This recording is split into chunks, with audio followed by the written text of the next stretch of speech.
I choose a younger man. I never thought I'd be the woman who falls for someone younger. At 42, with laugh lines etched around my eyes like delicate brushstrokes on a canvas, I'd long accepted that love was a gallery of faded portraits, beautiful once but gathering dust. My marriage to Richard had ended 5 years ago, not with a bang, but a quiet unraveling like thread pulled too tight from a seam. He was steady, predictable, the kind of man who balanced checkbooks while I dreamed in colors. But steady turned to stagnant, and when I finally walked away, I promised myself no more compromises. I'd build my world around the art gallery I'd inherited from my grandmother, a sunlit space in the heart of the city where stories whispered from oil paints and sculptures that seemed to breathe. That promise held until the rainy Tuesday in October when Alex walked through my door. His portfolio clutched under one arm like a shield against the downpour outside. He was drenched, his dark hair plastered to his forehead in rebellious curls, and water pooled at his feet on the polished oak floor. I should have handed him a towel and sent him on his way. Galleries like mine didn't take walk-ins from unknowns. But there was something in the way he shook the rain from his jacket, unapologetic and alive, that made me pause. He couldn't have been more than 28, with a lean build of someone who hiked mountains on weekends and the faint stubble that spoke of forgotten shaves. His eyes, though, hazel flecked with gold, held a depth that belied his youth, like he'd already seen storms I hadn't weathered yet. "Hi," he said, his voice warm and rough around the edges, like aged whiskey poured over ice. "I'm Alex. I make things. Sculptures mostly. From scrap metal and forgotten junk. I know it's last minute, but could you take a look?" I glanced at the clock, closing in 20 minutes, but my feet wouldn't move. Instead I nodded, gesturing to the back room where the light was softer, spilling golden from the skylight like honey. As he unrolled his sketches and lifted the cloth from a small piece, a twisted iron heart pierced by a rusted key, raw and aching, I felt it. That pull. Not just admiration for the work, but a recognition. His art screamed of loss and rebirth, of loving fiercely only to watch it bend and reform. "This is extraordinary," I murmured, tracing the edge of the key with my fingertip. The metal was cool, unyielding, yet it hummed with possibility. "Where did you learn to see like this?" He shrugged, but his cheeks flushed, a boyish vulnerability cracking through the artist's facade. "Life mostly. Grew up in a trailer park on the edge of town. Dad left when I was 10, Mom worked doubles at the diner. I started welding junk together to make sense of the mess. Turns out, broken things tell the best stories." We talked until the rain stopped, the gallery emptying around us like a sigh. He didn't push for a show. He just listened as I shared snippets of my own scars, the way Richard's goodbye felt like erasing a mural I'd painted with my soul. By the time I locked up, the air between us crackled, charged like the ozone after a storm. "Coffee tomorrow?" he asked, casual as if he hadn't just appended my carefully curated solitude. I hesitated, my heart thudding a warning. 14 years between us. Worlds apart. But his smile, crooked and earnest, chipped at my resolve. "Sure," I said, the word tasting like forbidden fruit. "Why not?" That coffee turned into dinners under strings of fairy lights at hole-in-the-wall bistros, where we'd dissect Van Gogh's madness over plates of paella that steamed with saffron dreams. Alex was a whirlwind, spontaneous hikes at dawn, where mist clung to pine needles like secrets, and he'd sketch me against the sunrise, my hair wild, my laughter unguarded. He made me feel seen, not as the polished curator with the impeccable bob and pencil skirts, but as Elena, the girl who'd once danced barefoot in summer fields, chasing fireflies until her lungs burned. Our first kiss happened on a bridge over the river, the city lights fracturing into stars on the water below. We'd been arguing playfully about whether love was chaos or symmetry, me championing the latter, him insisting it was the beautiful wreckage in between.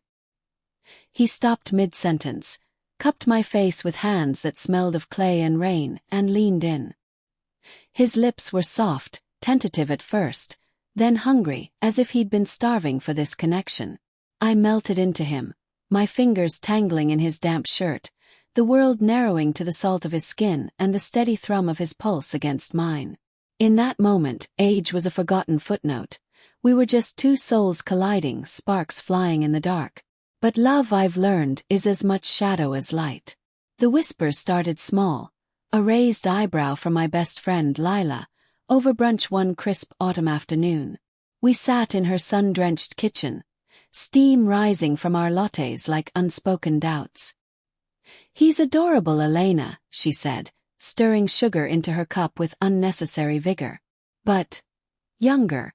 What happens when he wants kids? Or when you hit 50 and he's still chasing adventures?" Her words landed like pebbles in a still pond, rippling unease through me. I laughed it off, but that night, alone in my loft with its high ceilings and echoing silence, I stared at the ceiling fan's lazy spin and wondered if she was right. Was this real, or just a midlife rebellion, a desperate grasp at youth slipping through my fingers? Alex felt it too, though he masked it with that effortless charm. His family lived 2 hours north, in a sprawling farmhouse that smelled of fresh bread and old wood. When he invited me for Thanksgiving, his mother's famous turkey he promised with all the trimmings, I went, heart pounding like a drum in my chest. The drive was a blur of golden leaves swirling in the wind, but as we pulled up the gravel path, my stomach twisted. His mother, Grace, greeted us with a hug that was warm but appraising, her eyes lingering on the lines around mine. Over dinner, with candlelight flickering on the linen tablecloth, the questions came gentle as a summer breeze but sharp as thorns. "So, Elena," Grace said.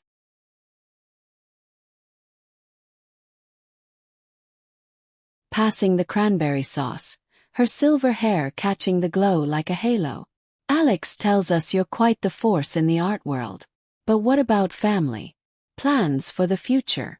Alex's fork paused mid-air, his jaw tightening.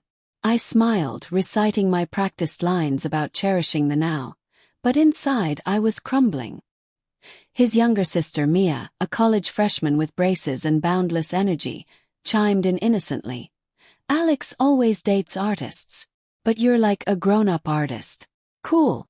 The table laughed, but it rang hollow, and later as Alex and I washed dishes side by side, the suds foaming like unspoken fears, he whispered, "They're just protective.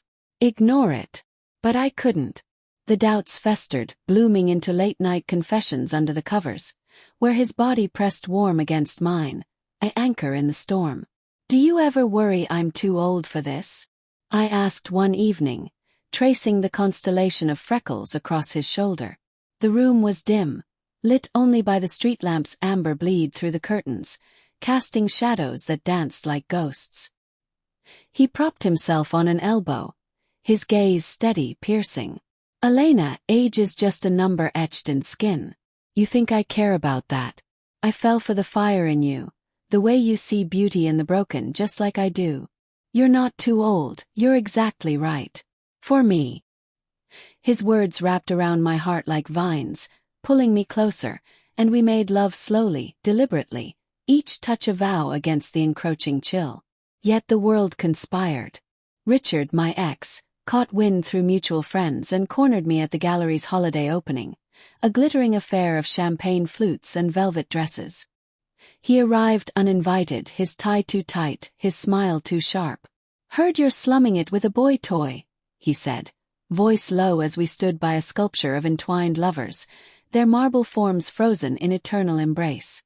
"Come on, Elena. You're better than a fling. He'll leave when the novelty wears off." His words slithered in, poison ivy wrapping my resolve. I excused myself, fleeing to the back alley where snow had begun to fall, fat flakes melting on my flushed cheeks. Alex found me there, his coat draped over my shoulders, concern etching his features. "What happened?" he asked, pulling me close. But I pulled away, the hurt too raw. "This isn't fair to you," I whispered, tears freezing on my lashes. "The stares, the judgments. You deserve someone who fits without explanation."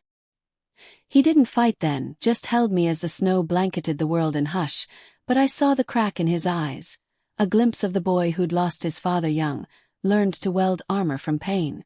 We drove home in silence, the heater blasting warm air that did nothing to thaw the ice between us. Days blurred into a week of polite texts and avoided calls.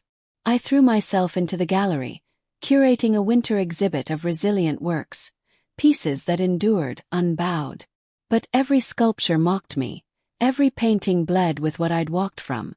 If this story touched your heart, dear listener, and reminded you that love defies timelines and tidy boxes, then I invite you to subscribe to the Evermore Love channel for more tales that weave the threads of romance, resilience, and the heart's quiet triumphs. Hit that button and let's keep journeying together, one beautiful story at a time.